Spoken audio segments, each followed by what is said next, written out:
Hola, bienvenido a nuestro curso de comunicación terapéutica y acompañamiento de personas con ideación suicida. Damos la bienvenida a la doctora Jocelyn, quien hoy nos hablará sobre el tema de comunicación terapéutica y acompañamiento de personas con ideación suicida.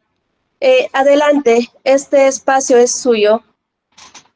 Hola, ¿qué tal? Pues muchas gracias por la invitación y pues gracias por estar aquí. Es importante para quienes nos dedicamos a este tema de la conducta suicida, ¿no? Pues que estén aquí, que se obtenga información y que bueno, también decirles que no es necesario que seamos expertos o profesionales de la salud mental para poder acompañar a una persona que está teniendo pensamientos o ideas de suicidio. Este pequeño, bueno, no pequeño, más bien este webinar trata un poco de conceptualizar, ¿no? La comunicación efectiva, terapéutica, y que cualquier persona, les decía, puede utilizar, ¿no? Estas herramientas, etcétera. Lo vamos a enfocar en esta conducta suicida. Y bueno, pues voy a iniciar. Por ahí pasé mis diapositivas, o no sé si yo las tenga que compartir desde acá. Bueno, ya que ya nos están apoyando, voy a pasar a la siguiente diapositiva, por favor, Frank, para iniciar con este tema que es la comunicación terapéutica y acompañamiento de personas con ideación suicida. Pueden poner la siguiente diapositiva, me quedo, si no, pues me sigo aquí. Les voy a dar la definición.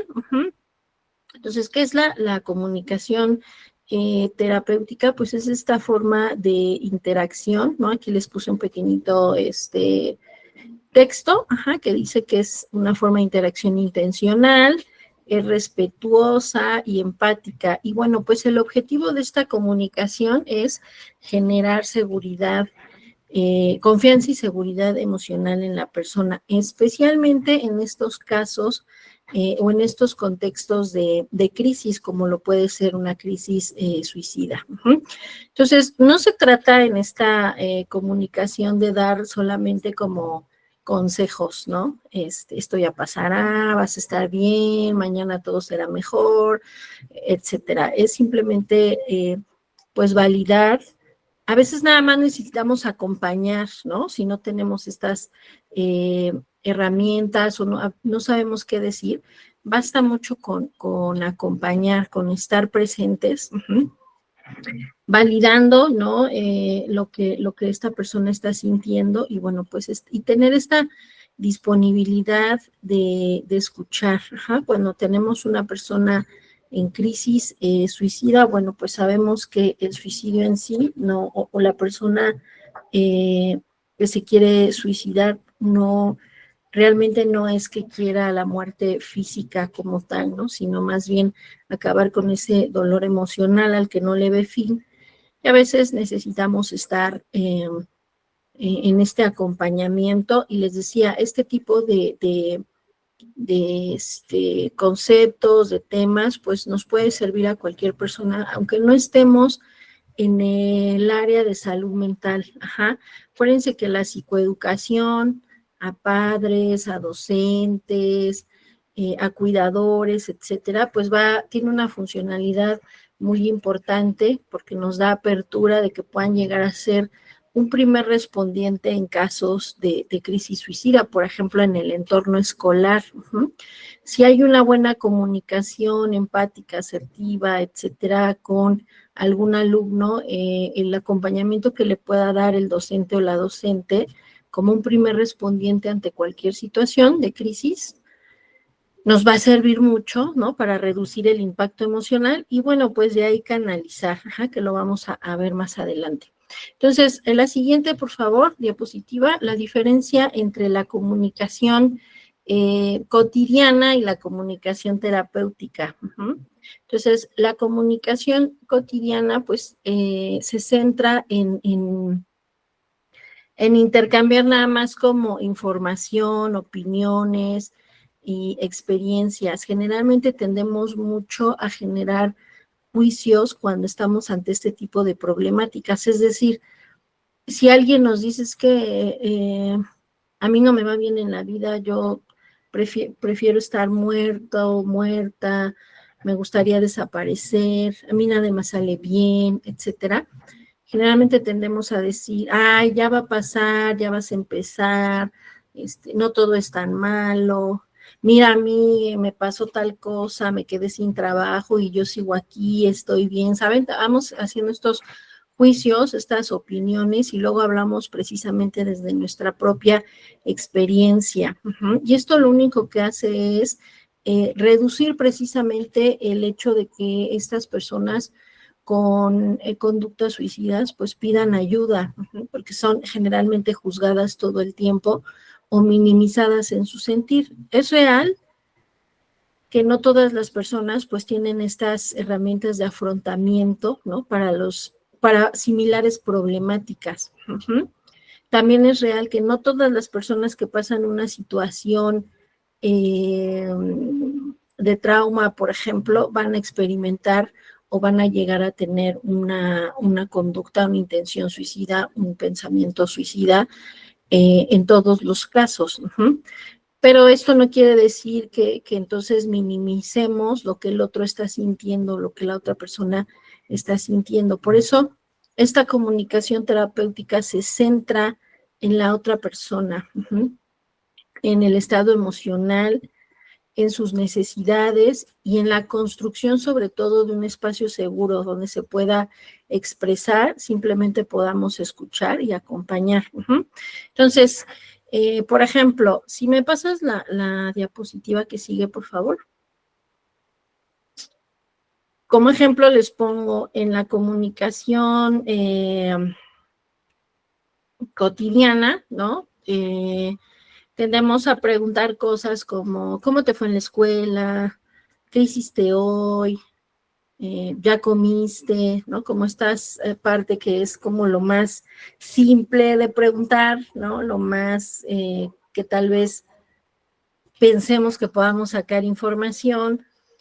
Y cuando estamos tan, sobre todo, por ejemplo, niños y adolescentes, en este contexto de formación, ¿no? A nivel criterio, a nivel neurológico, etcétera, a nivel cognitivo, bueno, pues aún están siendo poco reflexivos. Entonces, generalmente, aunque la vida les pese, ¿no? Contestan, bien, ¿cómo te fue? Bien, ¿no? Entonces, no hay un interés real en saber qué es lo que está pasando, simplemente es, pues, ¿cómo te fue en la escuela? Bien, ¿no?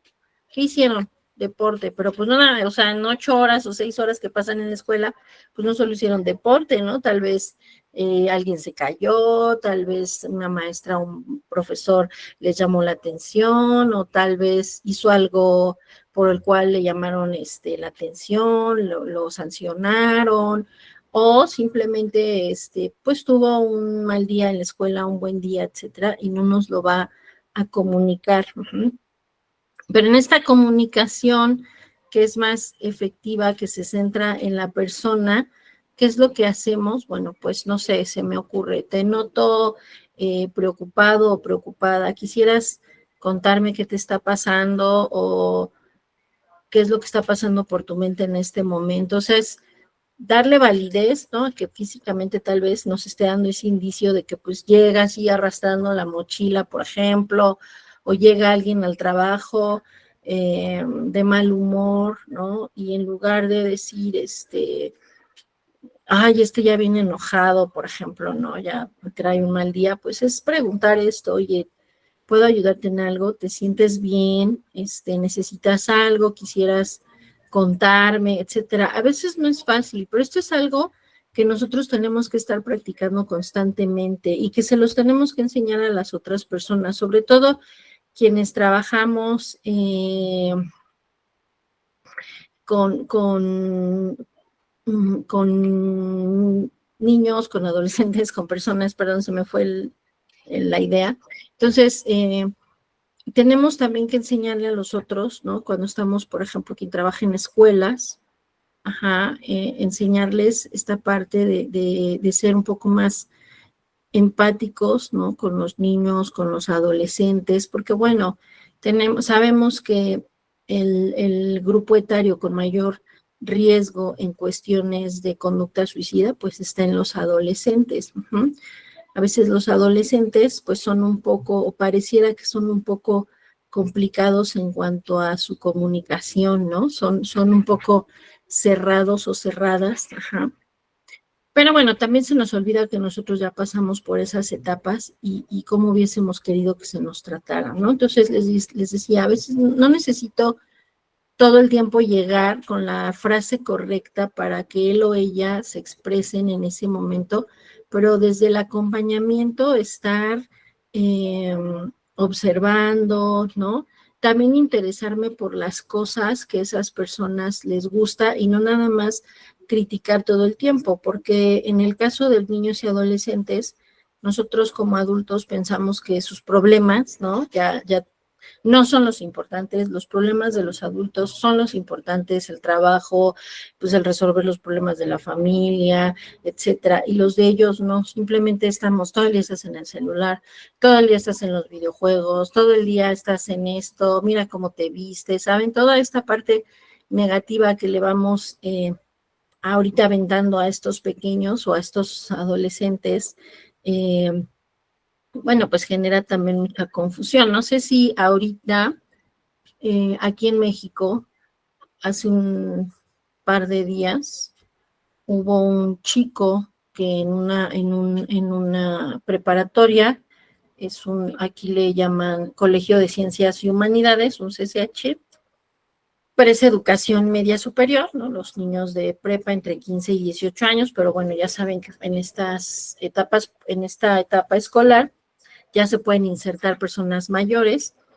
Entonces, bueno, este chico aparentemente de la nada apuñaló a otro que estaba sentado comiendo con la novia, ¿no? Lo apuñala en el cuello y bueno, pues después le da otra serie de puñaladas. Lamentablemente este jovencito de 16 muere.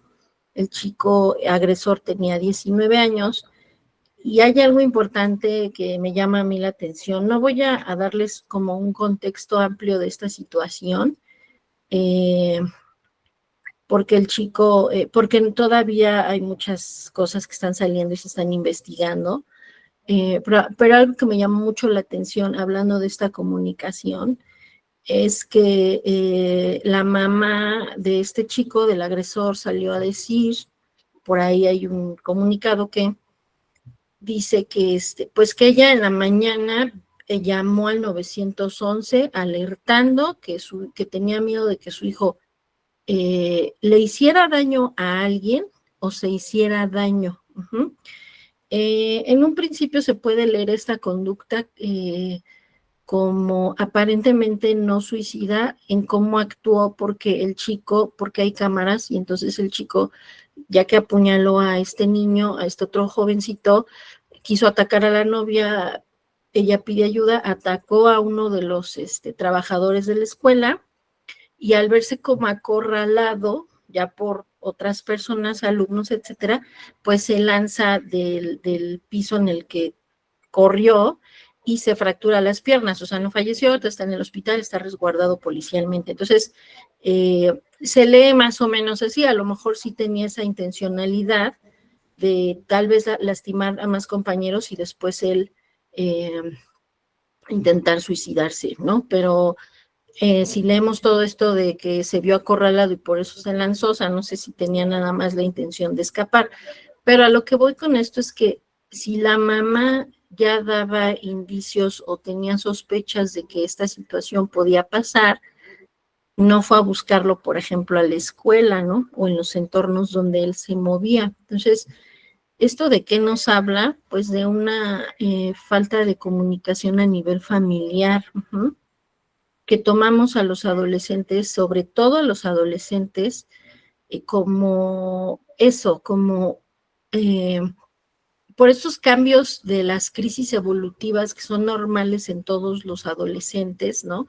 De cambios de humor, etcétera, a todo lo culpamos y todo se lo echamos a esta parte, ¿no? Decir, ay, es que, pues es así serio, pero es que ya está puberto, es que es adolescente, está inaguantable, está insoportable, pues sí, pero hay límites en cada en cada conducta. Ajá. Sí es cierto que hay cambios hormonales, físicos, neurológicos y biológicos que pues pueden tener un impacto importante en la conducta del menor o de la menor, pero bueno, también están estos extremos, ¿no? Como este jovencito que, bueno, va dando así pinceladas de ciertas situaciones, que estamos hablando de una conducta que tiene que ver con algún trastorno de salud mental. Entonces, en estos elementos, por eso hago mucho hincapié en que, bueno, pues si ustedes, la mayoría que estamos aquí, ya están inmersos en estas áreas de salud mental, ¿no? Pues hagamos estos ejercicios, esta psicoeducación con las personas que atendemos, con las personas con las que nos rodeamos. Sí, también les decía, trabajan en una escuela, ¿no? Con cuidadores, etcétera. Pues es importante que tengamos en cuenta cómo está haciendo esta comunicación desde el ámbito familiar. Entonces, me cambian, por favor, la diapositiva, dice elementos elementos de la comunicación. Ajá, ahorita que los pasen aquí en la otra diapositiva. Pues los elementos, bueno, este es el ejemplo, la que sigue, bien. Entonces aquí dice, escucha activa, lo que estamos platicando, ¿no? Mirar a los ojos o atención, bueno, si es como en este entorno virtual, si estamos atendiendo, por ejemplo, o estamos hablando con alguien, pues también tener esta atención plena en estos entornos virtuales. Es importante que cuando nos estén comentando algo, pues asentamos con la cabeza, con gestos, ¿no? Como diciendo, sí, te escucho, sigue. ¿Por qué? ¿Qué hacemos ahora? Mucho, ¿no? Y lo veo mucho también como en las familias, etcétera, donde nos están contando algo y de pronto tenemos como déjenme tomarlo aquí, el celular, por ejemplo, ¿no? Y entonces nos están hablando estos, ajá. Sí, ¿no? Y entonces ya no pusimos esa atención que se requiere, ajá. ¿Y qué pasa sobre todo con los niños y los adolescentes? Y uno como adulto, no sé si les ha pasado cuando están platicando, ¿no? Que estamos como, ay, pues ya para qué le cuento si de todo el mundo ni me está poniendo atención, ¿no? Pues ahora imagínense en los niños y en los adolescentes, y nosotros como adultos, protectores o como pues estos responsables que somos generalmente los papás, incluso hasta los docentes, que trabajan con ellos, no estamos atendiendo esta o escuchando pues esto que nos están contando, pues obviamente ¿qué pasa? Que dejan de pedir ayuda, que dejan de comunicarse con los adultos, ajá, porque no estamos poniendo atención. Ajá. Entonces, ¿qué hacemos nosotros generalmente en la terapia? Pues atender, nosotros repetimos y parafraseamos, ¿no?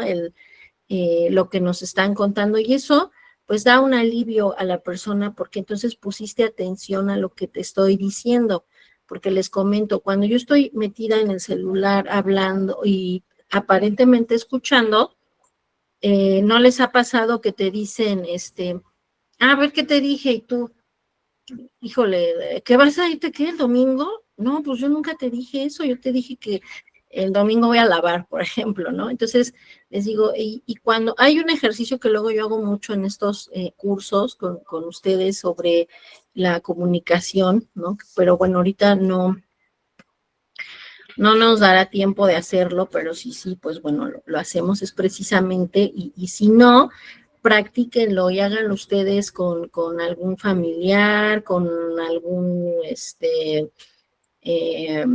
con quien ustedes quieran, paciente, usuario, consultante,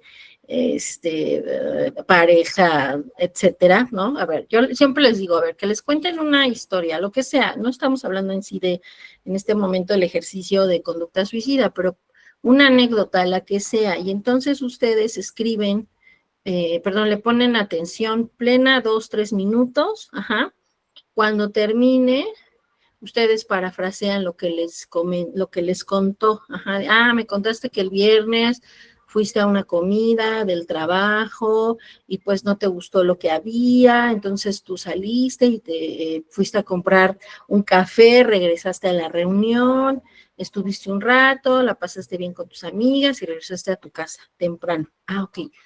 Después cambian los roles. Ahora, tú le cuentas una anécdota, 2, 3 minutos, no tiene que ser más, y pues pides que esa persona parafrasee a ver qué te conté, ¿no? Y entonces, ustedes analicen qué les hizo sentir esto de ser escuchados activamente.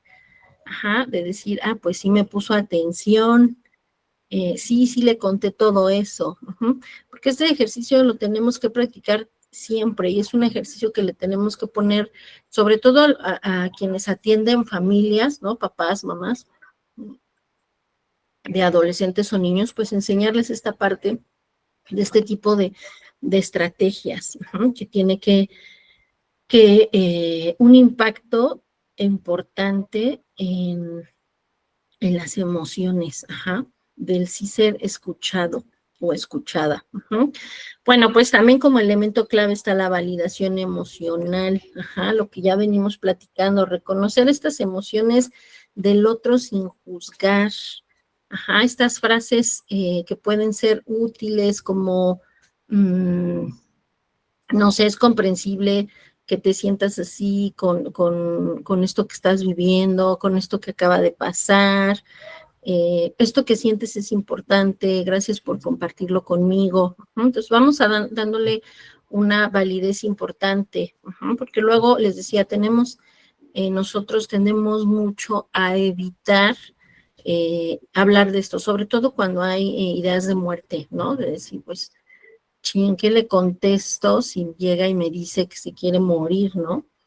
Entonces tratamos de invisibilizar y decir, no, a ver, pero no te preocupes, todo va a estar bien, etcétera. Entonces ahora el lenguaje tiene que ser claro y sin juicios precisamente, ¿no? Es difícil llegar con cualquier persona y evitar estos tecnicismos, ¿no? O frases que les digo vayan minimizando el dolor del otro. Entonces hay que evitar, por ejemplo, estas frases de tienes que ser fuerte, ¿no?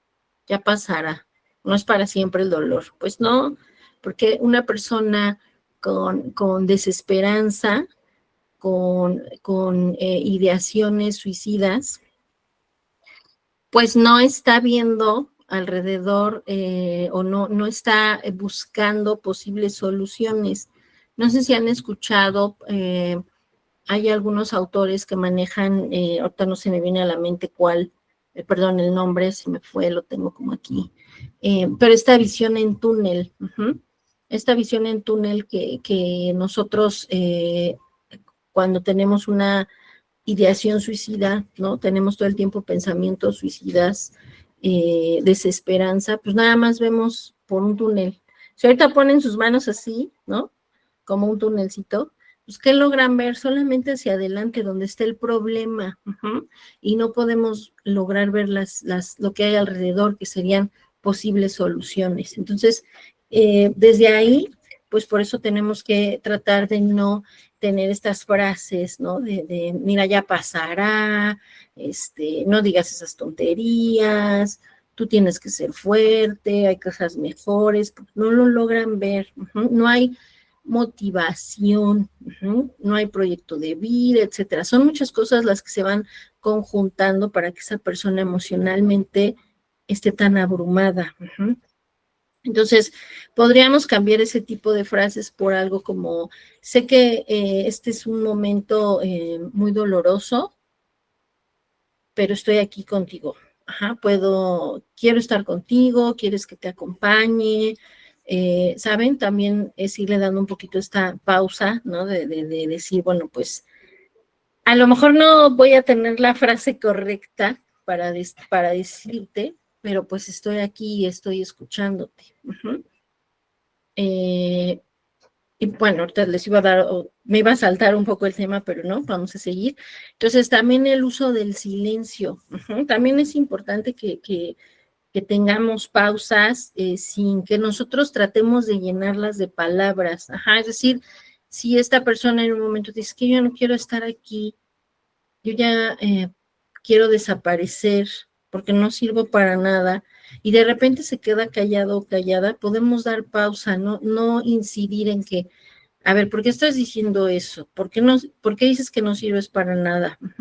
Podemos, les decía, ir asentando y ser respetuosos, porque en cierta manera el silencio puede ser muy terapéutico, porque permite a la otra persona que está tomando estos silencios ir procesando las emociones.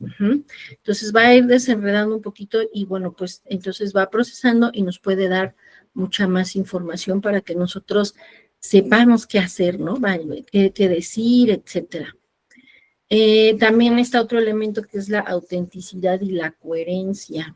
El tono de voz, por ejemplo, la postura, los gestos, ¿no? Que deben de reflejar un interés genuino, sobre todo con los niños y con los adolescentes. Les digo, yo sé que esto es como estarlo practicando, etcétera, pero tenemos que hacerlo cuando, por ejemplo, en un caso de abuso, ¿no? Que de repente un niño nos llegue, un adolescente, y nos revele que está siendo abusado por tal persona, y nosotros nos expresemos con una cara así de, no, a ver, pero ¿por qué? ¿No? Simplemente al hacer estos gestos tan marcados, va a cerrar la comunicación. ¿Por qué? Pues porque va a pensar posiblemente que algo está diciendo mal, que aparte de lo que le pasó, pues, ¿no? También, o sea, es tan malo lo que le está pasando que, mira, mejor se cierra la comunicación. Entonces, entiendo que nos puede llegar a impactar, pero pues nosotros también necesitamos, y lo vamos a ver al final, ¿no? Esta parte del autocuidado también de nosotros, pues porque, a ver, ahí voy a respirar y voy a tratar de indagar qué es lo que está pasando, ¿no? Por ejemplo, en estos casos de abuso, donde también el menor o la menor no quieren ya ese contacto físico, pues no nos vamos a llegar a balanzar. Nosotros tenemos que preguntar si quiere que lo abracemos o que la abracemos, o tal vez nada más una palmada, porque muchas veces ni siquiera permiten el contacto físico, y eso también nosotros tenemos que aprender a respetar. Entonces les decía, ir reflejando con nuestra postura, que no sea así como tan cercana. Me siento un poco en un lugar donde haya un espacio y permita pues que fluya esta comunicación, ¿no? Pueden ver aquí en esta imagen de la diapositiva, bueno, hay un espacio que no estoy sentada literalmente o sentado literalmente al ladito de esta persona. Hay un espacio que propicia que nos veamos, que podamos hablar, pero no ser tan invasivos. A la siguiente, por favor. Aquí en estos ejemplos, ¿no? de frases dañinas contra frases empáticas, pues generalmente, ¿no? Esto es lo que más se escucha en la mayoría de las personas. Digo, pues no es que yo las esté juzgando, es parte también de la educación, las creencias, el estigma que se tiene. Y bueno, pues sé que no es fácil que una persona llegue y nos diga a un hijo, oye, pues yo me quiero morir, ya no quiero existir, ¿no? El alumno, etcétera. Entonces, estas frases que debemos evitar, no digas tonterías, hay gente peor que tú, o sea, pero a ver, ¿por qué te quieres morir si tú tienes todo? Aparentemente, materialmente, pues ese jovencito o jovencita pueden llegar a tener muchas cosas, pero no sabemos en qué condiciones, ¿no? O emocionalmente cómo se encuentra. Bueno, esto de eso puede ser pecado, es muy cobarde que pienses así, ya se te pasará. Son frases que comúnmente escuchamos, que les genera enojo, y les decía, lo único que hacen es que esta persona deje de comunicarse y de pedir ayuda. En la siguiente diapositiva les puse unos ejemplos de frases, bueno, un poco más empáticas que podemos utilizar. Aquí dice, entiendo que estás pasando por un momento muy difícil, quisiera o quiero ayudarte, me importa lo que sientes, gracias por confiar en mí, por contarme esto, no estás solo, no estás sola, vamos a buscar ayuda juntos, porque bueno, eso también es importante, que nosotros no prometamos lo que no podemos hacer. Les decía, si yo soy docente de secundaria, por ejemplo, ¿no? Donde, pues ese es mi papel, ser docente, yo no soy personal de salud mental y no puedo prometerle a ese adolescente que yo lo voy a ayudar todo el tiempo, que yo quiero ayudar y mi manera de ayudar es canalizar con un profesional de la salud mental y tal vez sí prometer que voy a estar al pendiente con sus papás de sus avances, ¿no? De sus necesidades en cuanto a la escuela, a lo mejor pues pedirle a los otros profesores que en este momento no lo evalúen con un examen, ¿no? Que evaluemos otras cosas o que le den chance unos días va a faltar, pero pues que no se tome como falta y por eso le bajen puntos, etcétera. ¿Saben? Como estas cosas que yo puedo hacer desde mi lugar que me corresponde y no prometer que yo voy a ser esa persona que yo lo voy a llevar al psicólogo, con la psicóloga, psiquiatría, que voy a estar en constante comunicación, porque pues también tenemos que poner ciertos límites, ¿no? Que ahorita vamos a ver también, a revisar. Bien, la siguiente, por favor. Bueno, pues aquí les hago yo esta pregunta, ¿no? Esta pequeña actividad, dice aquí, un adolescente dice, ya no quiero vivir, me siento una carga para todos. ¿Cuál de estas tres respuestas sería la respuesta más empática que ustedes darían? Aquí se las puse la A, la B y la C. Pueden, no sé, escribir en el chat o no sé si tengan el audio, pero pues podrían irlo escribiendo y lo vamos revisando. Entonces, si un adolescente les dice, ya no quiero vivir, me siento una carga para todos, ¿cuál sería para ustedes la mejor respuesta? Ingrid, la C. Luren, la C. Zoraida, muy bien, C. Bien, Salomé, Edgardo, bien. Entonces, efectivamente, pues esto es parte, gracias, Nilsa, Abigail, de esta comunicación terapéutica, que nosotros, pues, ¿no? Ya vimos estas frases que tenemos que tratar de evitar, como eso no es cierto, ya pasará, échale ganas, la B que nos dice, ¿por qué piensas eso? No deberías sentirte así, o sea, ¿ahí qué hacemos? Pues vamos invalidando, y la C, pues aquí valida, ¿no? Que pues imaginamos o tratamos de entender que eso que estás sintiendo puede llegar a ser muy doloroso y que agradeces que confíe en ti para contarte algo que, bueno, pues es doloroso, es personal, etcétera, y pues bueno, trataremos como de apoyar. La siguiente, dice Miriam, ¿podemos darle un abrazo si es adolescente? Sí, pero recuerden que eso también se tiene que preguntar, no podemos llegar y cuando tenemos estas personas con crisis suicidas, por ejemplo, con estos pensamientos, a veces es complicado que lleguemos y seamos tan invasivos. Por eso tenemos que preguntar si puede haber ese contacto físico como lo es un abrazo. Muchas veces ha pasado que ellos mismos o ellas mismas te dan el abrazo, sin necesidad de preguntar, pero sí es importante que preguntemos. Exacto, lo que nos dice Salomé, mayormente ellos solo quieren ser escuchados y acompañados, porque les digo, sí puede ser que esas frases en ese momento, ¿no?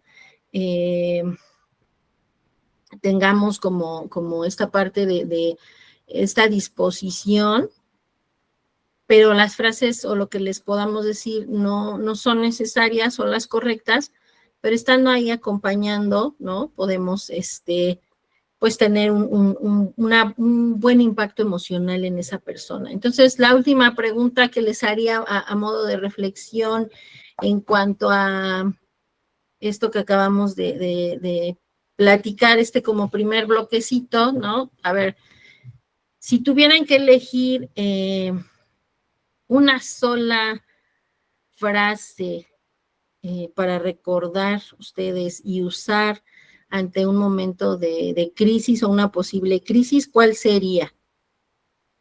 ¿Qué dirían ustedes? O sea, una frase empática, ¿eh? ¿Qué le dirían ustedes en caso de tener un momento de crisis en alguna adolescente, niño, adulto? ¿Cuál sería una frase que ustedes dirían, con esta me quedo para utilizarla en un momento o en un posible momento de crisis? Una frase empática. Pero bueno, ustedes pueden utilizar la que ustedes quieran, o bueno, si ya han utilizado alguna o tienen alguna idea o un ejemplo que nos quieran compartir, está bien. Dice Abigail, creo que ahí se aplicaría el conocer qué sucede. Estoy aquí para ti, me gustaría saber qué está sucediendo y qué necesitas para ayudarte. Exacto, Luz dice, no estás sola en este proceso. ¿Quién más? Una frase que ustedes usarían. Ingrid le diría, te acompaño en tu sufrimiento, no estás sola, juntas saldremos de esto. Miriam, no tengo las palabras exactas, pero quiero ayudarte. Eres la persona más valiente porque entre millones tú sigues aquí, nos dice Salomé. Entonces, acuérdense de ir haciendo ahí un acervo de frases empáticas que nos puedan apoyar en estos momentos de crisis. Dice Betsabe, siento mucho que estás pasando por esto, me importa si quiero ayudarte. Muy bien. Y Beth dice, estoy aquí para ti. Acuérdense de que dentro de esto no podemos prometer algo que pues nosotros no podemos cumplir. Entonces, por eso tenemos que pensar bien también en el poder de estas frases y de estas palabras que vamos a decir. Pero muy bien. Entonces, les agradezco mucho su participación. Me voy a ir con la parte que sigue, que es este bloque del acompañamiento a personas con conductas suicidas. Y bueno, pues, ¿qué significa acompañar? ¿Qué les da a ustedes o qué les dice a ustedes esto de acompañar? ¿Qué significa para ustedes acompañar? Vamos, vamos. Si no, se nos va a acabar el tiempo, ¿eh? Dice Abigail, estar presente en todos los sentidos. Para Abigail es esto, acompañar. Bien, entonces, miren, acompañar significa, o acompañar más bien, no significa resolver el problema, sino más bien caminar junto a esa persona en su sufrimiento. Y no tenemos ni siquiera que entender, sino nada más estar y acompañar en estos casos. Nos dice Lander, empatizar con el usuario, exactamente. Miriam, hacerle sentir que no están solas. Y, se me subió tu respuesta, ya no la alcancé a leer. Ofrecer tu tiempo y tu espacio. Acorde también a nuestras necesidades y a nuestras posibilidades. Entonces les decía, acompañar no significa que con eso vamos a resolver lo que está pasando, pero sí nos vamos a poner, ¿no? Como hipotéticamente al lado de esta persona y caminar, tratar de ayudarle en salir, dar alternativas a posibles soluciones ante este sufrimiento, que bueno, pues está implícito en una conducta suicida.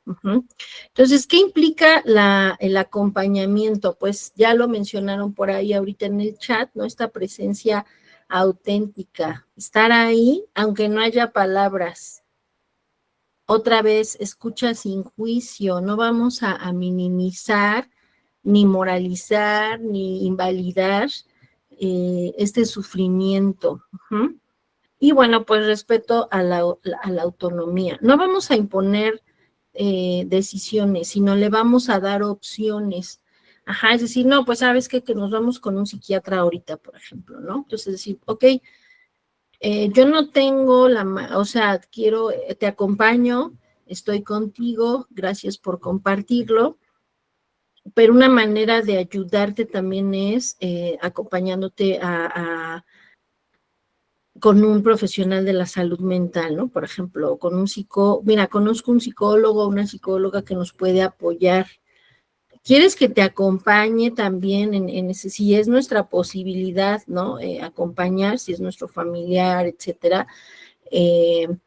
Bueno, pues llevarlo. Obviamente, pues estamos hablando de mayores de edad. Si son menores de edad, mira, no tengo yo todas las herramientas o incluso validar que a veces no sabemos qué decir, no tenemos las respuestas, ajá, pero sí queremos hacer algo. Entonces, mira, vamos a buscar ayuda, me contacté con tal persona, nos puede ayudar, vamos a ver cómo te sientes después de ir con esta persona, y si no podemos buscar ayuda en otro lado, o sea, vamos a darle opciones, no nada más imponer, ¿no? Lo que nosotros decidamos que se tiene que hacer. Uh-huh.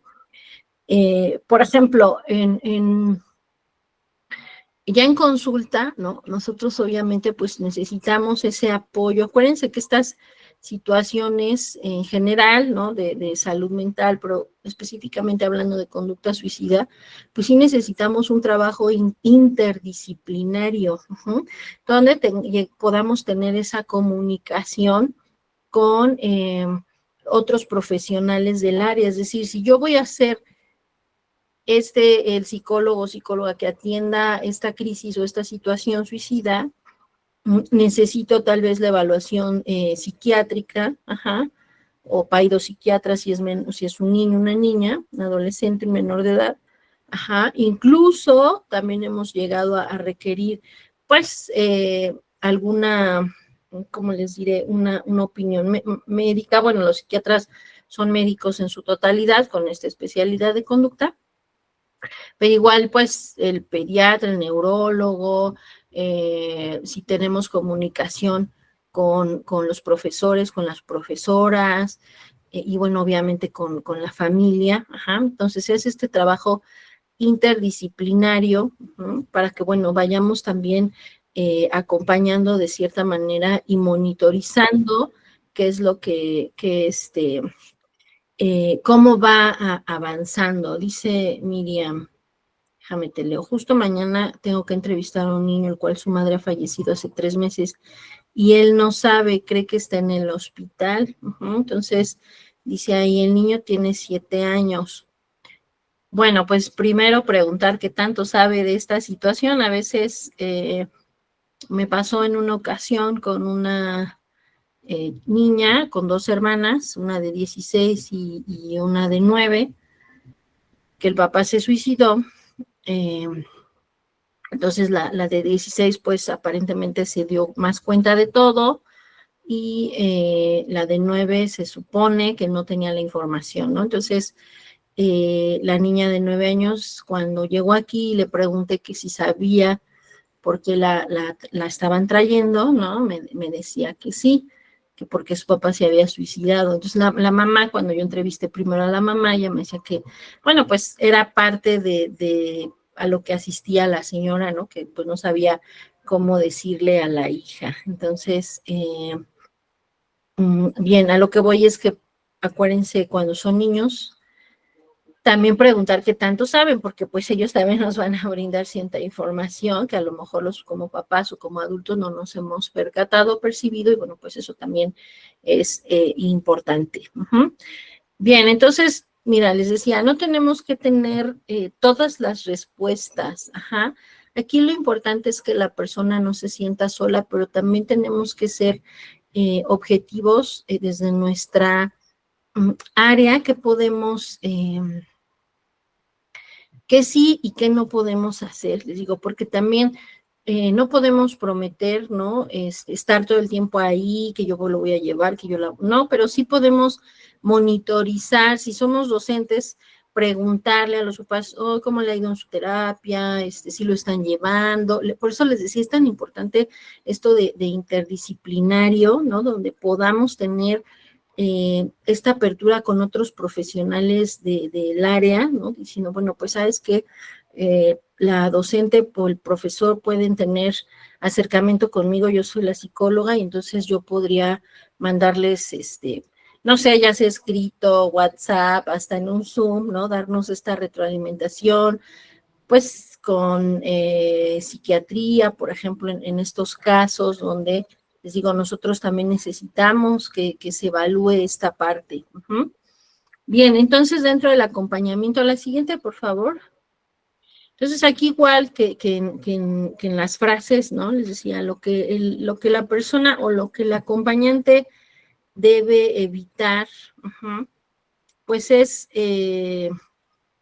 juzgarle, minimizar, dar sermones, ¿no? Dar sermones así como, no, mira, piensa en tu familia, ellos sufrirían mucho, ¿y qué pasa si el joven te dice, pues es que pienso en ellos, van a estar mejor sin mí? Ajá, entonces estamos reforzando un poco esa idea. Aparte, acuérdense que estas edades, pues, no, los sermones no nos gustan, no les gustan, no podemos enfrascarnos en una conversación de ese tipo y también prometer secretos, ajá, así de, mira, tú esto que me estás diciendo no se lo voy a decir a nadie, ajá, esto que me estás contando, porque pues esto es peligroso, esto puede impedir que realmente se busque ayuda profesional. Entonces, más bien es dar la apertura, sobre todo con los menores de edad, de decir, mira, esto que me estás diciendo es muy importante, sé que es difícil hablarlo. Lo que yo sí puedo hacer es acompañarte a platicarlo con tus papás, ¿no? Por ejemplo, si estamos en consultorio, en gabinete, como le llamen, si estamos dentro de una escuela, o sea, sí puedo yo acompañarte y que lo platiquemos, ser como un mediador, ¿no? Porque también puede ser que a lo mejor el jovencito, la jovencita, niño, niña, le hayan dicho al papá en algún momento cómo se sentían, ¿no? Y precisamente lo hayan minimizado, incluso hasta se enojan, ¿no? Porque generalmente los papás tendemos a decir, ay, pero ¿por qué dices esas tonterías? Y eso se lo estoy diciendo de manera, pues, muy leve, ¿no? Porque muchas veces usamos estas groserías o así de, ay, ya no digas estupideces, solo piensas en tonterías, pues aquí yo te doy todo, no tienes por qué sentir. Entonces, se van sintiendo, ¿no? Muy desbordados en ese sentido. Como no sabemos reaccionar como adultos ante estas situaciones, generalmente nos enojamos, ¿no? Y les digo, pues no somos empáticos, somos poco asertivos y esto cierra esta comunicación con los hijos. Uh-huh. Entonces, no debemos prometerse, que es como lo que hacemos en consulta, no sé si ustedes lo hacen en este contrato como terapéutico, aquí incluso manejamos en la asociación un contrato antisuicidio, que así se llama, está medio feo el nombre, pero bueno, es también poner en claro ciertas pautas para las personas con las conductas suicidas, pero como generalmente yo de manera personal trabajo más con niños y algunos adolescentes, bueno, pues dentro de este contrato, ¿no? Llegar a acuerdos también con la familia, ¿no? Hacerlos partícipes de lo que está pasando y, bueno, pues acompañar a este niño, a esta niña, decirles, pues, ¿no? Lo que está pasando, porque no podemos prometer guardar un secreto de una situación que obviamente, pues, está atentando en contra de su integridad física. Uh-huh. Ay, perdón, es que yo cuando hablo se me seca mucho la boca. Bien, la siguiente, ok, entonces, ay, no, se me fue ay, creo que no la tengo, la borré, o no sé, pero bueno, es como los roles y límites del acompañante. No sé si se saltó la diapositiva, Frank, pero tenía que decir roles y límites del acompañante, que, bueno, pues, cuando es no, déjame esa y ahorita, porque si no me voy a otro tema. Entonces, bueno, hablando de los roles y los límites sobre todo, ¿no? Cuando estamos como en esta parte con la familia y los amigos, ajá, Pues ellos sobre todo pueden o deben ser quienes escuchen, validen, no dejar a la persona sola ante una situación de intento de ideaciones y motivarla a nosotros a buscar apoyo especializado. ¿Por qué les digo esto? Porque no todos los psicólogos o psicólogas atienden conductas suicidas. Y está bien que nosotros también seamos objetivos con nosotros mismos y decir, bueno, no estoy preparado para atender estas situaciones, pero tampoco te voy a dejar como solo o sola. Por eso es bien importante que nosotros tengamos a la mano un directorio de personas, de asociaciones, de instituciones, donde se atienda de salud mental, ya sea públicas, privadas. Y esto se los digo porque a nosotros nos pasa mucho por acá, por ejemplo, cuando nos refieren de la escuela, de las escuelas, ¿no? Y el otro día me decía una mamá, es que hace 6 meses me mandaron porque mi hija presentó tal y tal conducta, ¿no? Pero hace 6 meses, y entonces la señora, ¿por qué no buscó ayuda cuando la refirieron? Me dijo, es que solo me dijeron así tal cual. Busca, su hija necesita ir al psicólogo. La señora, entre sus posibilidades, etcétera, pues no sabía a dónde acudir, o sea, no conocía a nadie. Y entonces eso, pues, fue, ¿no? También ir dejando en el tiempo, en el tiempo. Yo no digo que no sea responsabilidad de los papás, pero muchas veces en cuanto a la urgencia, pues necesitamos que, pues mire, necesitamos que su hija vaya a atención psicológica. Yo conozco a estas personas, estas instituciones, etcétera, llame aquí, ¿no? Para ver, pues, quién la puede atender y luego ya me trae como una referencia por escrita, qué podemos hacer, etcétera, etcétera. Ajá, es importante que en estas situaciones de conductas suicidas, pues, no los dejemos así, ¿no? Bueno, pues, busque ayuda, porque, bueno, no estamos también preparados para eso. Uh-huh.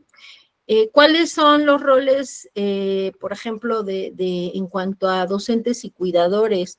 Pues detectar señales de alarma es bien importante en esta psicoeducación, en esta prevención o atención primaria, que tengan a la mano estas señales. ¿Cuáles son las señales de alerta?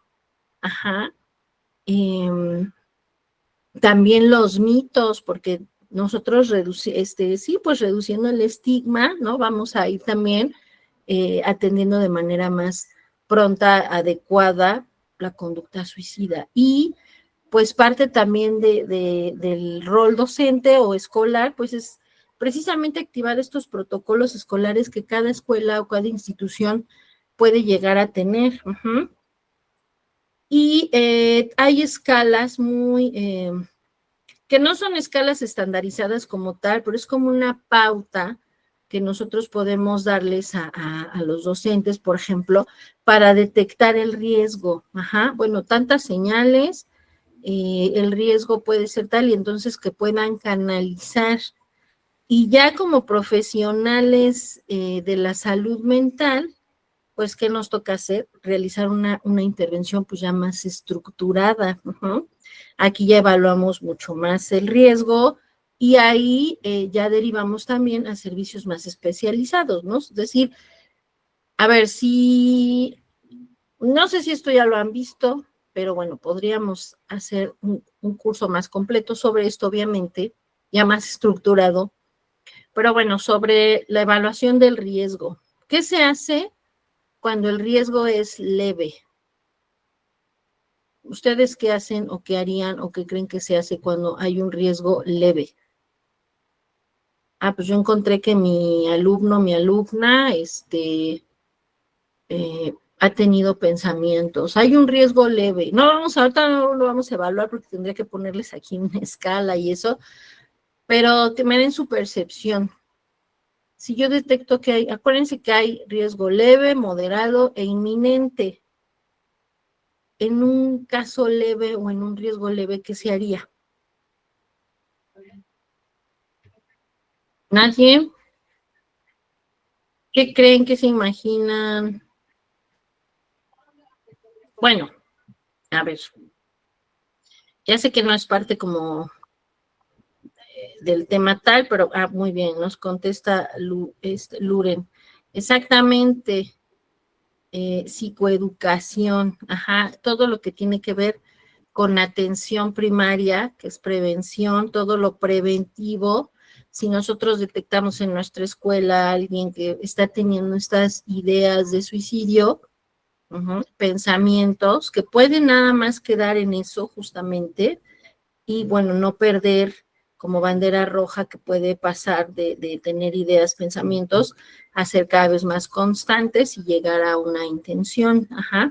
Entonces, la psicoeducación es muy importante en estos entornos escolares y sí, podemos derivar al centro de salud y seguimiento. Esto ya lo hacemos también en un riesgo moderado. Y bueno, ante un riesgo inminente, ajá, donde ya estamos, pues podríamos llamarlo en el tercer nivel, pues vamos a enviar sí o sí a urgencias psiquiátricas.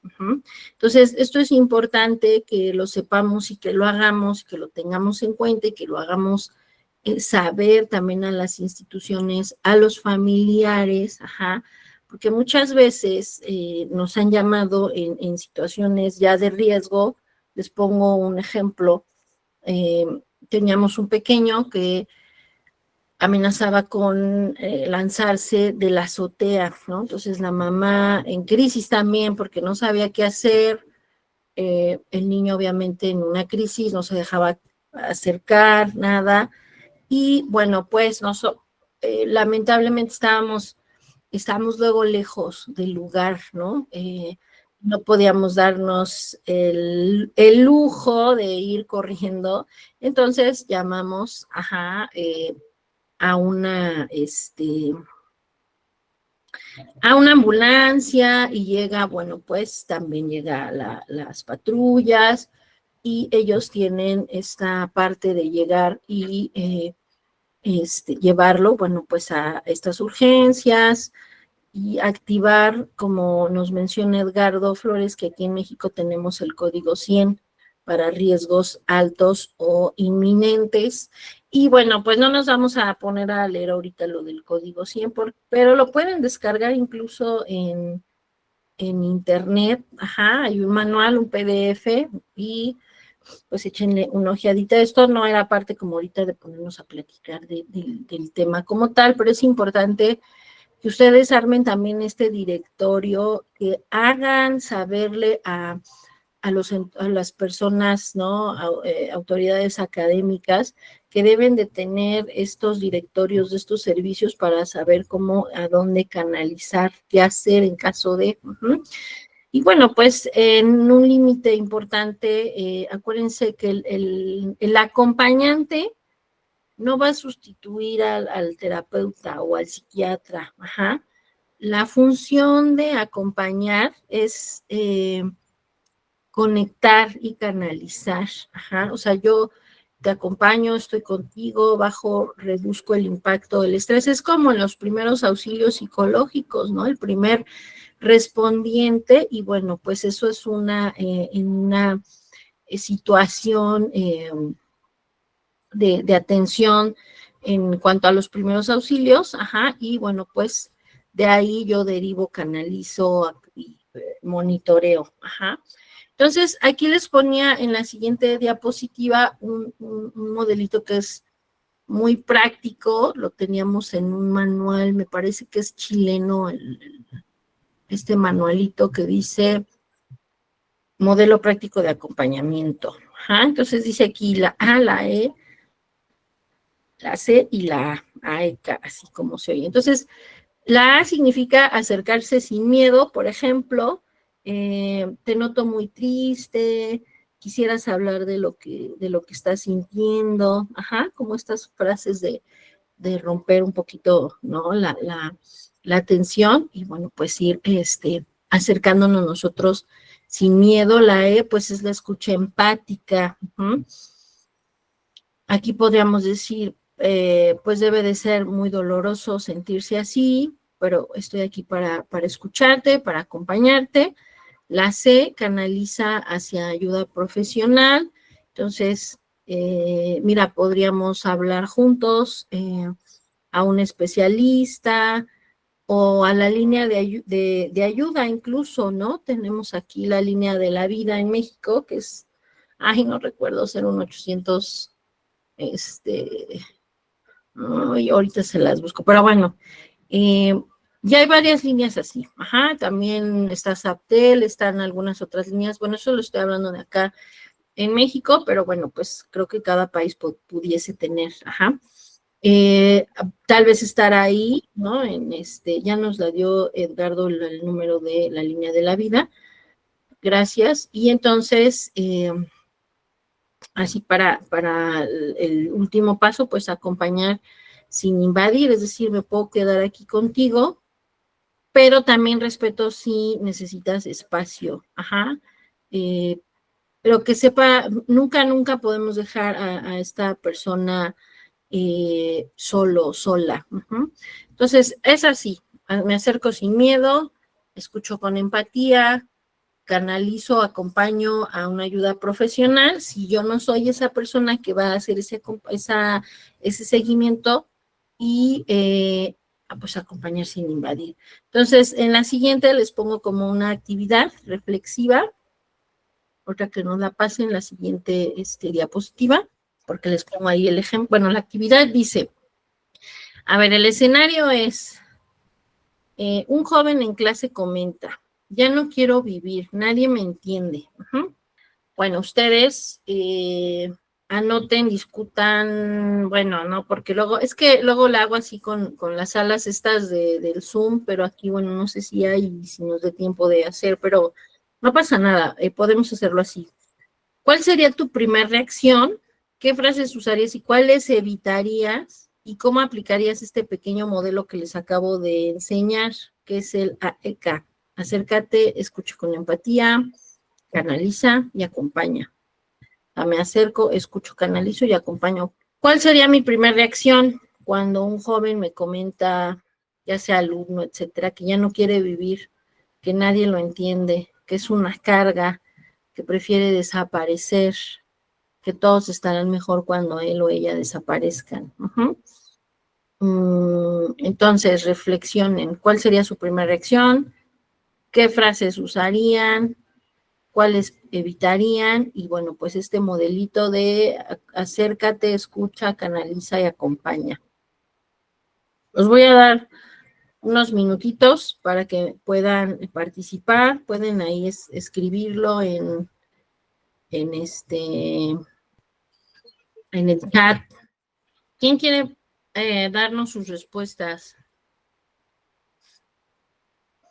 ¿Cuál sería su primera reacción ante una situación de ideas suicidas? Luren dice, primera reacción, acercarse para entender, validar emociones y buscar que el estudiante se encuentre cómodo bajo acuerdos mutuos. Usaría, comprendo lo que dices, aunque sé que solo tú conoces realmente cómo lo sientes por dentro, y evitaría juzgar, interrumpir o minimizar. Gracias, Luren. ¿Alguien más? Bien. Entonces, miren, dice Lander, reacción, gracias por compartir lo que sientes, debe de ser muy difícil para ti, estoy aquí para escucharte. Dice Abigail, conocer qué está pasando, 1, conocer qué está pasando, 2, estoy aquí, quiero ayudar y validar las emociones. Ok, muchas gracias. Entonces, este ejercicio es importante que ustedes lo hagan, ya a lo mejor no aquí en esta interacción, pero bueno, pues reflexionen, qué harían, cómo lo harían, qué dirían, para que, bueno, también vayamos como practicando esta parte. A veces, también como terapeutas, ¿no? Nos llega un caso, cuando tú preguntas el motivo de consulta, pues te dicen que por una separación, por ejemplo, ¿no? O que un niño, en mi caso que atiendo más niños, es que le va mal en la escuela, etcétera. Pero de repente, pues dentro de la terapia te develan esto, ¿no? Pues yo ya no quiero estar aquí, me quiero morir, lo he intentado, etcétera. Entonces, es importante que nosotros también validemos cuáles son nuestras reacciones, y qué es lo que podemos decir, lo que tenemos que evitar, Dice María Carmen, le preguntaría, en reacción le preguntaría por qué lo dices, te está pasando algo. Prefiero no decir sé lo que estás pasando, exactamente, porque no lo sabemos. Entonces, sí, esto lo podemos cambiar por trato de imaginar o de entender cómo te sientes, pero no debemos de decir sé lo que estás pasando, lo que estás sintiendo, porque bueno, pues como nos menciona Carmen, realmente cada experiencia es única y no siempre podemos comprender, ajá, y bueno, pues realmente no sabemos, ajá, no es el mismo dolor, ni somos esa misma persona. Muy bien, para que no se nos termine el tiempo, pues esto ya, llévenselo también de tarea y reflexionen con estas actividades y nos vamos con la siguiente diapositiva. Entonces, miren, estas estrategias que son prácticas de comunicación y sobre todo también de autocuidado del acompañante. Ajá, ya hablamos mucho de esta validación de sentimientos, ¿no? De reconocer, de no juzgar, de las frases que podemos decir, de las que no, etcétera.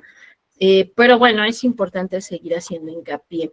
Entonces, algo que también facilita mucho esta comunicación son las preguntas abiertas y respetuosas y no tener miedo a preguntar por qué te quieres morir, ajá, o si lo ha intentado, pero bueno, más que estas preguntas es que faciliten que la persona se exprese con mayor libertad, ajá, sin sentir que va a ser juzgado o juzgada. Entonces, no sé, se me ocurren preguntas como, ¿qué es lo más difícil que estás enfrentando ahora? Por ejemplo, ante estas preguntas abiertas que podemos hacer y permitir, ¿no? Que nos contesten lo que tengan que contestar, les decía, sin ser tan incisivos en esta parte.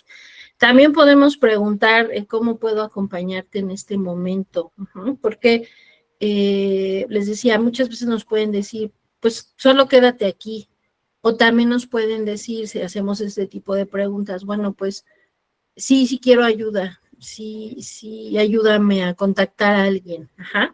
Entonces podría ser que tú saques la cita, o como les decía, si hablamos a estas líneas de la vida que existen acá en México, bueno, pues marcar y decir, oye, pues esta persona conmigo, esta menor, quieren este acompañamiento, yo voy a estar aquí como red de apoyo, por ejemplo, ¿no? O sea, pero podemos ir preguntando qué es lo que se debe de hacer. En el caso de los niños, pues tal vez que le llames a mi mamá,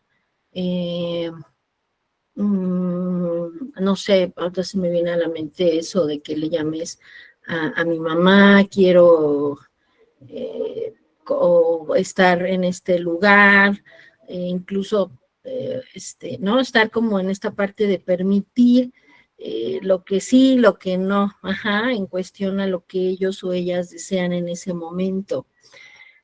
Algo también importante que se tiene que hacer aquí, dice, normalizar el pedir ayuda, porque es un recurso importante y de los más importantes que entiendan o que entendamos que el buscar ayuda, pues es algo que no es un acto de debilidad, más bien, pues, ¿no? Es una acción que requiere mucha valentía y que no nada más acudir o pedir ayuda o acudir con un especialista, por ejemplo, es porque realmente estamos muy mal, o sea, estás tan mal que necesitas pedir ayuda, que necesitas acudir con un especialista. No, es más bien porque quieres cuidarte y porque quieres sanar y porque necesitas también estas estrategias que una persona especializada te puede ayudar y bueno, pues te va a ir acompañando en todo este proceso, pero no nada más darle siempre a toda esa connotación de que es las personas que piden ayuda o el clásico que asiste al psicólogo o al psiquiatra es porque realmente ya estás muy mal, ¿no? Y se los digo porque pareciera algo muy trillado, pero es algo que se sigue escuchando al día de hoy, ajá, que te dicen, ay, no, mi hijo no está tan mal como para ir al psiquiatra, por ejemplo, ¿no? O qué fue lo que hizo como para que me lo manden al psiquiatra, ¿saben? Siempre es darle esta connotación negativa a este sector, ¿no? De la salud mental, al psicólogo, al psiquiatra, etcétera. Entonces, desde ahí, desde enseñar, parte también de la psicoeducación es el autocuidado desde niños, ¿no? El autocuidado de la salud mental, para que, bueno, pues aprendamos a pedir ayuda. Eso es muy importante. Y algo en lo que vuelvo a hacer hincapié mucho es acompañar con límites claros, el ser presente y el ser empáticos no precisamente nos hace desbordarnos emocionalmente también con esa persona, es reconocer hasta dónde sí puedo y lo que puedo. Por eso les decía, aunque seamos personal de salud mental, también es importante que se reconozca qué casos podemos atender y qué casos no podemos atender. Hay que ser objetivos con eso. Pero sí podemos, les decía, ¿no? Canalizar, dar a lo mejor esta psicoeducación, oye, pues puedo ir a la escuela y dar como esta información, pero no puedo atender ya estas crisis. Entonces, les decía, hasta dónde puede mi persona, mi servicio, mi ética, mi amistad, como quieran llamarle, porque les decía, el acompañante no precisamente es siempre un profesional de la salud mental, hasta donde sí no va a perpetrar, en mi salud mental también, el de no hice, sí hice, dejé de hacer, tenía que hacer. Entonces, yo hice esto porque es lo que en ese momento se me permite, son mis funciones y es hasta donde puedo llegar, son mis límites, porque si estamos hablando de menores de edad, bueno, pues tenemos a los tutores, para hacer ya toda esta parte, ¿no? Más especializada ya de canalización y etcétera, de intervención, mucho más. Entonces, pues, ¿no? Recordando que no se trata nada más el qué decir, o sea, a veces, pues, es el cómo escuchar, nada más. Desde ahí, desde siendo asertivos y empáticos, podemos dar un mejor acompañamiento. Bien, y nuestra última parte sería la siguiente diapositiva, que es el autocuidado. Esto es bien importante que tengamos en cuenta, ¿no? Yo siempre le digo a todo el mundo, hay que hacernos responsables cada quien de nuestro autocuidado, de la salud mental de cada uno, porque bueno, yo sé que desde pequeños pues se nos enseña, ¿no? A reconocer como, oye, si te duele la panza, le dices a tu maestra para que me llamen, ¿no? O oye, dime dónde te duele, y entonces tú físicamente reconoces, ay, pues me duele aquí porque me pegué, pero luego te duele la panza, por ejemplo, ¿no? El estómago a los niños, a las niñas, en una situación de ansiedad, pero pues es difícil reconocer, O sea, los pequeñitos, y a veces nosotros mismos no sabemos reconocer ciertas situaciones que nos están ahí empujando al límite de nuestras emociones, y pues las vamos dando así, ¿no? Por hecho de que es el exceso de trabajo, ¿no? Pero pues ya se me cae el cabello, ya mi cortisol anda por los cielos, entonces pues un menor menos, pero sí creo que ir desde muy pequeñitos, ir enseñándoles esto de la salud mental, la gestión emocional, etcétera, pues para que sepamos reconocer y desde ahí pues partir también a pedir ayuda. Y esto se los digo porque también a veces como acompañantes o terapeutas, etcétera, pues también hemos perdido pacientes, usuarios, que bueno, han venido, no logramos que se mantuviera y entonces, bueno, pues recurre finalmente a esta idea suicida que traía desde un inicio. No todos los casos son de éxito, y esto también es importante que lo sepamos y que tengamos grupos de posvención, ¿no? Para terapeutas, porque suele pasar, es como los médicos, ¿no? Cuando muere pues una persona, al final llega un momento en que ya hay tanta desensibilización porque físicamente pues las muertes son comunes por muchas situaciones, ¿no? Y bueno, pues están constantemente. Es un poco lo mismo con nosotros, tratar esta parte de tener, como dice aquí en las estrategias, pues buscar estos espacios de desahogo, ajá, donde reconozcamos, donde hablemos con otros colegas, con un supervisor o con una red de apoyo, pues eso también va a ser muy importante, porque les decía, no todos los casos son casos de éxito, lamentablemente van a existir estos casos donde pues acudieron, etcétera, pero al final, bueno, pues recuerden que también es una decisión, ya la última decisión, ¿no? Y bueno, pues puede ser de cierta manera inevitable, aunque hayamos hecho pues todas las estrategias, el contrato, el acompañamiento, etcétera. Bueno, pues también mantener rutinas de autocuidado, ¿no? También descanso, alimentación, ejercicio, meditación, eso creo que ya lo saben de manera pues muy puntual, ¿no? Que también pues es importante que tengamos esta parte para nosotros también y pues también, como lo decía arriba, pues una supervisión terapéutica. A veces hay casos muy complicados con situaciones que emocionalmente también nos puede rebasar. Ajá, dice Edgardo.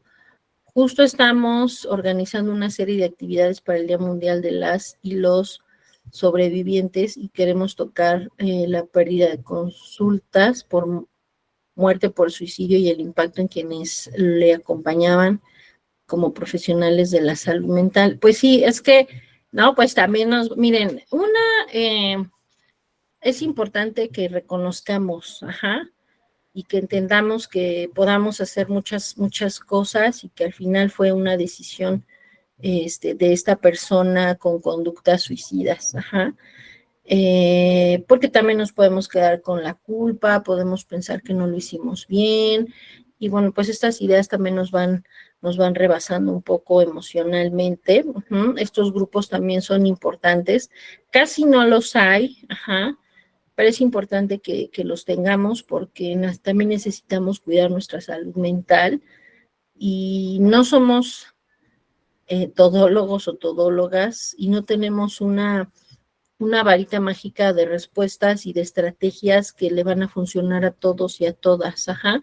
Hay situaciones en el entorno que están empujando a esta situación de esta conducta suicida y que pues no podemos a veces cambiar el entorno. La persona tal vez quiera, nosotros le damos ciertas estrategias, pero si la violencia, el abuso, las crisis, todo sigue girando y empujando, bueno, pues puede determinar en un intento, ¿no? Más en un intento letal. Pero está muy bien esto que nos comentas, Edgardo, esta iniciativa de la posvención. Y el último párrafito que decía ahí en la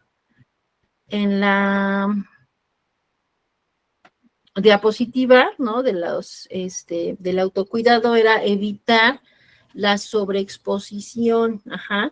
Entonces, también tenemos que ser cuidadosos en esa parte de no estar disponibles 24/7, ajá, y tenemos que marcar horarios saludables también con los pacientes, y esto se hace desde el encuadre, incluso, bueno, si somos un acompañante, decir, bueno, también necesito descansar, ¿qué te parece si mañana a las 10 de la mañana vamos a desayunar, platicamos? Eso es en caso de no ser un terapeuta o un profesional de salud mental, sí hay que marcar límites. Miren, cuando yo empecé en esto de la atención a la conducta suicida hace ya 13 años, un maestro que tuve psiquiatra, ¿no?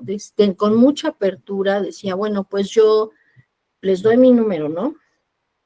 Pero muchas veces los pacientes se vuelven dependientes de estas llamadas, de estos mensajes, 2, 3 de la mañana, 6 de la mañana, ajá, entonces debemos marcar límites y darles pautas. Por eso se hace un plan de seguridad, ajá, y en ese plan de seguridad, entre muchas cosas que se gestionan ahí, pues está esta parte de las redes de apoyo, ajá, y el saber qué hacer, a dónde, si ya mis pensamientos me están rebasando nuevamente, estoy teniendo ya esta planeación, por ejemplo, pues sabes que tienes que acudir a urgencias psiquiátricas, ajá, y no llamarme a mí a las 3 de la mañana. Eso tiene que ir aprendiendo qué es lo que tiene que hacer en caso de menores igual, ¿no? Porque ese plan de seguridad pues se les da a los papás, ¿no? Se firma con ellos, se le explica, etcétera, y entonces, bueno, pues veo que estoy teniendo estas situaciones, tengo que hacer esto, porque también no podemos estar disponibles 24/7, ¿no? Les decía yo cuando inicié en esto, pues estábamos muy entusiastas con una amiga que es médico urgencióloga, y ella me decía, no, pues vamos a atender las 24 horas, y yo decía, bueno, a ver, ¿qué pasa si me llega un paciente en una crisis suicida? Y ella me decía, no, pues yo llego y te digo qué medicamentos, llego, a ver, no, es que no era así, ¿saben? Ni estábamos, ni vivimos tan cerca como para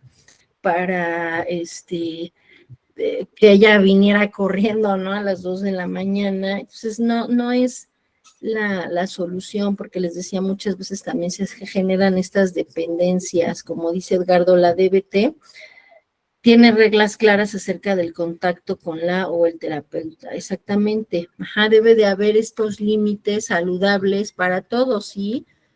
Te sientes, puedo escucharte, y la verdad es que por videollamada o por mensaje te puedo contestar, podemos hablarlo 20 minutos, pero nos vamos a ver todos los miércoles en tu hora asignada, etcétera, ¿saben? Vamos a ir marcando, y eso pues también les da pauta a ellos de saber qué hacer, o a sus redes de apoyo de saber qué hacer. Entonces, no sé si todavía tengamos tiempo, pero bueno, pues esta parte de este ejercicio como de autocuidado, ¿no? Es más como que ustedes escriban en una hoja, bueno, pues aquí en el chat, 3 recursos personales que puedan usar después de acompañar a alguien en crisis, porque bueno, también queda uno muy emocionalmente agotado, ¿no? Después de escuchar, de contener, etcétera. ¿Cuáles serían estos 3 recursos personales que ustedes puedan usar o acompañar, después, perdón, de acompañar a alguien en crisis? ¿Qué es lo que hacen o harían? Por ejemplo, en mi caso me he salido a caminar con música, porque afortunadamente tengo aquí muy cerca un parquecito que permite como esta actividad, ajá.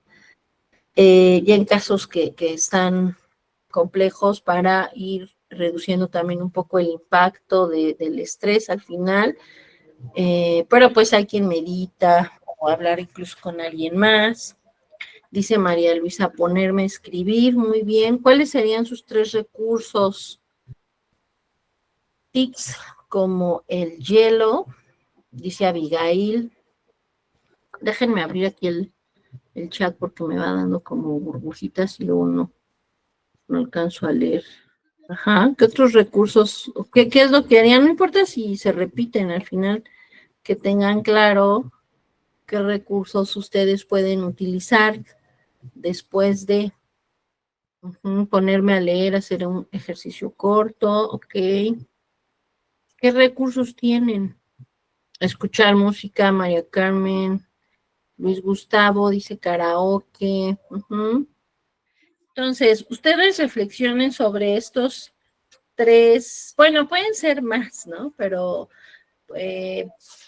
que estos 3 recursos que se tienen de autocuidado después de atender una crisis, ¿no? Que les decía, puede ser meditar, incluso hablar con algún otro colega, ir a caminar, escuchar música, tal vez ver a alguien, ¿no? Para ir a cenar o algo y pues hablar de otras cosas. Hay compañeros que me dicen, no, pues saliendo de aquí me voy a ir al cine, por ejemplo. Y bueno, pues obviamente es algo que vamos aprendiendo, pues no se lleva a la terapia, lo que se vio en la terapia o estas situaciones a la casa o con las familias, ¿no? Ya tratar de evitar de hablar, sí estar pendiente, monitoreando, les decía, pero dejar al lado un poco los casos del día. Dice Edgardo, oración, meditación, ejercicio. Ver algún capítulo de una serie para distraerme, descansar. Por ahí hay un meme que dice, yo para desestresarme veo series de asesinos seriales, ¿no? Entonces, pues no, vamos a tratar ya de evitar de estas situaciones, ¿no? Para también nosotros ir reduciendo ese impacto. Entonces, bien, pues reflexionenlo, piénsenlo, escríbanlo, ténganlo a la mano. Aquí terminamos con esta información. Espero que sea de utilidad. Después podemos hacer algo un poco ya más enfocado a la psicología como tal. Esto es algo que es abierto al público en general, ¿no? Que se tengan estas estrategias, que se sepa un poco de información, etcétera. Pero bueno, pues algo más especializado lo podemos ir haciendo con tiempo. Y bueno, pues siempre es un gusto compartir. Muchas gracias a Luz, a Frank, por el espacio, y conmemoramos esta parte de, pues ya saben que el 10 de septiembre, pues es el Día Mundial de la, se conmemora el Día Mundial de la Prevención del Suicidio, y pues parte de este mes amarillo, como le llaman por ahí, pues vamos haciendo campañas, vamos hablando de información, hacemos como subimos mucha información sobre suicidio, y yo les agradezco que estén aquí. No es fácil, no a todo el mundo le gusta, es un tema que todavía sigue siendo muy ríspido de hablar. Espero que les haya gustado, que se lleven algo de información, y bueno, pues les agradezco mucho su participación. Estoy viendo las reacciones ahí que mandan. Muchas gracias. Bien, muchísimas gracias, doctora Jocelyn, por sus valiosos aportes y experiencias sobre este tema que es muy importante, ¿verdad? Que es la comunicación terapéutica y el acompañamiento de personas con ideación suicida. Y bueno, también debemos estar informados para poder dar un soporte emocional a las personas que lo requieren, como usted mencionó, ¿no? Muy bien, ahora sí pasamos a la ronda de preguntas. Pueden levantar la mano para abrir el micrófono o escribirle en el chat. Vamos, anímense a participar. Vamos, ¿hay más preguntas? ¿Hay preguntas o no? No. Bueno, en vista de que no hay preguntas, doctora Jocelyn, muchas gracias por su participación y damos por concluida esta reunión. Muy buenas noches con todos.